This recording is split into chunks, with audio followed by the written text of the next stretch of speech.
बिस्मिल्लाहिर्रहमानिर्रहीम अस्सलाम वालेकुम। आज हम एक्सरसाइज 3.2 का क्वेश्चन नंबर 12 स्टार्ट करते हैं। ये फर्स्ट ईयर की मैथ है केपीके बोर्ड का। फाइंड अल्फा सो डैट आपके पास वैल्यू गिवन है, आपने इसमें से अल्फा फाइंड करना है। आपको पता होना चाहिए ये आपके पास मॉडुलस वैल्यू है, ठीक है। आपने इसका मॉड लेना है आई के साथ की जो वैल्यू है। चलें बल्कि इसको सोल्यूशन स्टार्ट करते हैं। पहले मैं क्वेश्चन रिपीट कर देती हूँ। अल्फा आई प्लस अल्फा प्लस 1 जे प्लस 2 के इक्वल्स टू 3। अब सबसे पहले हमने अल्फा का स्क्वायर लेना है, ठीक है, मतलब अंडर रूट लेंगे अल्फा का स्क्वायर, फिर जे के साथ की जो वैल्यू आपने उसका स्क्वायर ले लेना है, और फिर के साथ की जो वैल्यू आपने उसका स्क्वायर लेना है इक्वल्स टू 3, ठीक है। ये जो मॉड था मैंने उसको सॉल्व किया है। अब मैं इसको मजीद सॉल्व करती हूँ, ठीक है। Alpha square A plus B का होल स्क्वायर है, A square plus B square plus 2, A आपके पास अल्फा और बी आपके पास 1 है, और 2 का स्क्वायर कितना आ जाएगा 4 आ जाएगा, और ये साथ में आपने अंडर रूट वैसे ही रखना है। अल्फा स्क्वायर और अल्फा स्क्वायर कितना हो जाएगा 2 अल्फा स्क्वायर आपके पास आ जाएगा, ठीक है, प्लस 1 का स्क्वायर 1, इसको मल्टीप्लाई करेंगे तो 2 अल्फा आ जाएगा, और साथ में प्लस 4 इक्वल्स टू 3 आ जाएगा, ठीक है। अंडर रूट वैसे ही रखते हैं यहाँ पर। अब हमने इसको और भी सॉल्व करते हैं, ठीक है, मजीद सॉल्व करते हैं। तो आपके पास 2 अल्फा स्क्वायर 2 अल्फा 4 और 1 कितना हो जाएगा 5 इक्वल्स टू 3 आ जाएगा। अब मैंने यहाँ से ज़ाहिर है आपने क्या फाइंड करना है, अल्फा फाइंड करना है। तो हम क्या करते हैं, taking square on both side, ये स्क्वायर अंडर रूट से क्या हो जाएगा कैंसिल हो जाएगा, ठीक है। तो हमारे पास यहाँ पर क्या आ जाएगा 2 alpha square plus 2 alpha plus 5 equals to 3 का स्क्वायर कितना हो जाएगा 9 हो जाएगा। अब 9 को भी मैं इस साइड पे ले आती हूँ क्योंकि हमने अल्फा की वैल्यू फाइंड करनी है। 9 माइनस 9 हो जाएगा, ठीक है। 2 alpha square plus 2 alpha plus minus minus, तो 9 में से 5 को माइनस करेंगे तो कितना आ जाएगा -4 इक्वल्स टू 0। आप देख सकते हैं यहाँ पर हमारे पास 2 कॉमन है, तो हम 2 कॉमन ले लेते हैं, ठीक है। Alpha square plus alpha minus 2 equals to 0। अब ये 2 यहाँ पर मल्टीप्लाई हो रहा है, दूसरी साइड जाके डिवाइड हो जाएगा, तो alpha square plus alpha minus 2 equals to 0। अब यहाँ पर हमारे पास क्या बन गया, क्वाड्रेटिक इक्वेशन बन गई। तो आपने इसमें क्या करनी है, मिड टर्म ब्रेक करनी है, ठीक है। फर्स्ट और लास्ट को मल्टीप्लाई करें तो क्या आ रहा है -2 आ रहा है, मल्टीप्लाई करने से -2 अल्फा स्क्वायर आए, ऐड या सेपरेट करने से 1 अल्फा है। तो आप 2 को 1 से मल्टीप्लाई करेंगे तो आपके पास क्या आ जाएगा, ये देखें 2 अल्फा और 1 अल्फा, 2 1 इज 2 अल्फा स्क्वायर आ जाएगा। अब इधर प्लस लगा दें और इधर माइनस लगा दें, ठीक है। अब इन दोनों में से, और जब इसको माइनस करेंगे तो 1 अल्फा आ जाएगा। इनसे से अल्फा कॉमन ले लेते तो यहाँ पर अल्फा प्लस 2 आ जाएगा, यहाँ पर -1 कॉमन लेते हैं तो अल्फा प्लस 2 आ जाएगा, ठीक है। ये फर्स्ट ईयर के स्टूडेंट्स को अब अच्छे से मिड टर्म ब्रेक करने आनी चाहिए, ठीक है। बहुत दफ़ा आप लोग पढ़ चुके हैं। अल्फा प्लस 2 को मैंने कॉमन ले लिया तो यहाँ पर अल्फा -1 आ जाएगा इक्वल्स टू 0। फैक्टर्स बन गए तो alpha plus 2 equals to 0 and alpha -1 equals to 0 हो जाएगा। अल्फा इक्वल्स टू -2 हो जाएगा और अल्फा इक्वल्स टू 1 हो जाएगा। तो आपको क्वेश्चन में यही कहा गया था कि आपने अल्फा की वैल्यू फाइंड करनी है। तो हमारे पास अल्फा की 2 वैल्यूज आई हैं, एक हमारे पास क्या आई है -1 आई है, एक 1 आई है और दूसरा -2 आई है, ठीक है।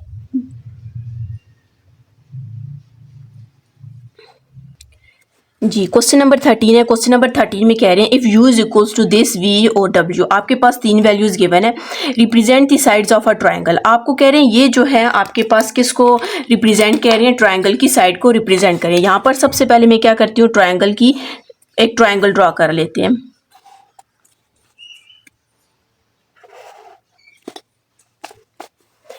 अब ट्रायंगल को आपकी मर्जी कोई भी नेम दे दें, यहाँ पर ए बोल दें, यहाँ पर बी बोल दें और यहाँ पर सी बोल दें। अब यहाँ पर आपने ज़रा नोट करना है, आपको बोलें ये साइड्स हैं, ठीक है।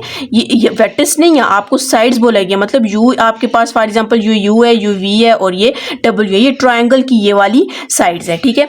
तो आपको कह रहे हैं कि आपने इसमें से z फाइंड करना है। ये आप देख सकते हैं एक वैल्यू में z की वैल्यू गिवन है, इसमें z की वैल्यू आपने फाइंड करनी है। और यहाँ पर आप लोगों ने इसके आर्टिकल्स में अगर आप रीड करें तो वहाँ पर आपको एक नोट दिया जिसमें कहा गया है कि आपके पास अगर ट्रायंगल की 3 जो आपके पास वेक्टर्स हैं, ठीक है, ये वेक्टर्स गिवन है, ठीक है, साइड्स उस ये नहीं कि परफेक्ट वैल्यू गिवन है, ये वेक्टर्स गिवन है। आप इसको एरो दे के यूँ बता सकते हैं कि ये आपके पास के वेक्टर्स हैं। तो उन वेक्टर्स को अगर आप सम करें तो वो आपके पास किसकी इक्वल आता है, 0 की इक्वल आता है, ठीक है। ये आपके पास पहले से प्रूव्ड है। तो हम सबसे पहले लिखेंगे कि as we know that solution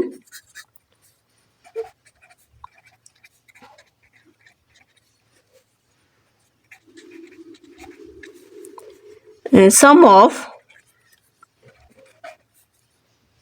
3 vectors of a triangle is 0। इसका मतलब है आपके पास u plus v plus w किसकी इक्वल आ जाएगा, 0 के इक्वल आ जाएगा। यहाँ पर हम पुट कर देते हैं जो आपके पास क्वेश्चन में गिवन था। u की वैल्यू आपके पास, ये याद रखना है, ठीक है। u की वैल्यू हमारे पास है 2i plus 3j plus 4k। v की वैल्यू हमारे पास है minus i plus 3j minus k, और w की वैल्यू हमारे पास है i plus 6j plus z k equals to 0 आ जाएगा। अब यहाँ पर आई वाली जो वैल्यूज है उनको हम साथ में ले लेते हैं, बल्कि ऐड यहीं से डायरेक्ट कर देते हैं। 2i माइनस आई, और बल्कि ये देखें प्लस आई तो माइनस आई कैंसिल हो जाएगा, तो यहाँ पर सिर्फ हमारे पास 2i रह जाएगा, ठीक है। 3j कितना हो जाएगा, 6j, और ये 6j इसके साथ आ जाएगा 12j आ जाएगा। अब 4k और ये zk ये ऐड नहीं हो सकते, आप इसको वैसे ही छोड़ दें। 4k plus zk equals to 0 आ जाएगा, ठीक है।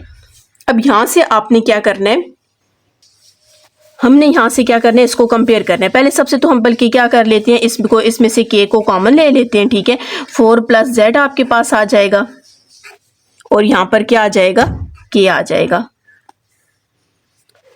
अच्छा, यहाँ पर मैंने 4k और 1k ये भी है, ठीक है। इसको माइनस करेंगे तो ये 4 में से इसको माइनस करेंगे, ये 3k आएगा, और इस zk को आपने वैसे ही रखना है, तो यहाँ पर आपके पास आ जाएगा ये 3 आ जाएगा, ठीक है। 3z इक्वल्स टू, अच्छा अब जब आपने यहाँ से 3z फाइंड करना है, हम इसको कंपेयर करेंगे 0i plus 0j plus 0k के साथ, क्योंकि आपकी मर्जी 0i ये लिखें या ये लिखें, एक ही बात है, ठीक है। अब 2 को इसके साथ कंपेयर करने का फायदा नहीं, क्योंकि हमने z की वैल्यू फाइंड करनी है, 12 को भी फायदा नहीं है, तो हम क्या करते हैं 3z को कंपेयर कर देते हैं इसके साथ। k को छोड़ देंगे तो 3z किसकी इक्वल आ जाएगा, 0 की इक्वल आ जाएगा। तो ये जब 3 है दूसरी साइड जाके क्या हो जाएगा, प्लस 3 है तो माइनस 3 है, तो हमारे पास z की वैल्यू क्या आ जाएगी, -3 आ जाएगी। अगर आपने मेरा चैनल सब्सक्राइब नहीं किया, काइंडली सब्सक्राइब कर दें और साथ ही बेल आइकन पर क्लिक कर दें ताकि हर आने वाली न्यू वीडियो आप तक पहुंच सके। अब हम इसका लास्ट क्वेश्चन है, इस एक्सरसाइज का लास्ट क्वेश्चन है, क्वेश्चन नंबर 14 हम स्टार्ट करते हैं जी। इसका नेक्स्ट क्वेश्चन है। नेक्स्ट क्वेश्चन में आपको कह रहे हैं the position vector of the point, आपके पास पोजीशन वेक्टर्स गिवन है, show that A B is parallel to C D, ठीक है। A B parallel C D, मतलब ये दोनों आपके पास वेक्टर है, आपने प्रूव करना है कि ये दोनों आपस में क्या है, पैरेलल है। अब ए बी पैरेलल उस वक्त होगा सी डी के जब यहाँ पर आपके पास इसका आंसर नेगेटिव में होना चाहिए। दोनों के आंसर मतलब जब हम इसको प्रूव करेंगे, ये अगर ये नेगेटिव में इसका आंसर आ जाता है, हम इसको जब सॉल्व करेंगे आंसर नेगेटिव में आ जाता है, तो हम कहेंगे ये पैरेलल नहीं है। तो अगर ये पैरेलल नहीं है तो फिर ये क्या होंगे, एंटी पैरेलल होंगे, ठीक है। चलिए हम इसको पहले सबसे सॉल्व करते हैं। सबसे पहले तो आपको क्वेश्चन में बोला गया ये आपके पास पोजीशन वेक्टर है, तो हम जब ये पोजीशन वेक्टर बोला जाए तो आपको पता है पोजीशन वेक्टर आपके पास हमेशा ओरिजिन से स्टार्ट होता है फिर आगे जाता है। इसी तरह हम सबको साथ ओ ए लिखेंगे। पहले सबसे ओ ए, हमने ए की वैल्यू सबसे पहले की हुई है, ठीक है, प्लस के, ये ओ ए हो जाएगा। फिर पोजीशन वेक्टर बी भी पोजीशन वेक्टर है, फिर ओ बी लिखेंगे 3i प्लस जे आ जाएगा। फिर सी भी पोजीशन वेक्टर है, तो O C is equals to 2i plus 4j minus 2 की आ जाएगा। और ओ डी भी आपके पास पोजीशन वेक्टर है, तो -i minus 2j plus k आ जाएगा। अब हमने क्या करना है, ए बी का बोला हुआ है, तो सबसे पहले हम क्या फाइंड करेंगे, ए बी फाइंड करेंगे। तो ए बी आप कैसे फाइंड करोगे, ओ बी माइनस ओ ए, ठीक है। या आप लोगों ने पढ़ा हुआ है ए बी आप कैसे लिखते हो, बी माइनस ए लिखते हो, ठीक है। तो मैं क्या करूंगी, ओ बी माइनस ओ ए, पोजीशन वेक्टर्स की बात हो रही है तब मैंने ओ ए साथ में लिखा। अगर सिर्फ सिंपल बोला जाता है कि आपके पास वेक्टर्स हैं, तो आपने इसको डायरेक्ट ए बी माइनस ए करेंगे तो बी माइनस ए आ जाएगा, ठीक है। ओ बी की वैल्यू हमारे पास क्या है, 3i प्लस जे है, माइनस है, फिर ब्रैकेट लगाएंगे, और ओ ए की वैल्यू 2i माइनस जे प्लस के है, ठीक है।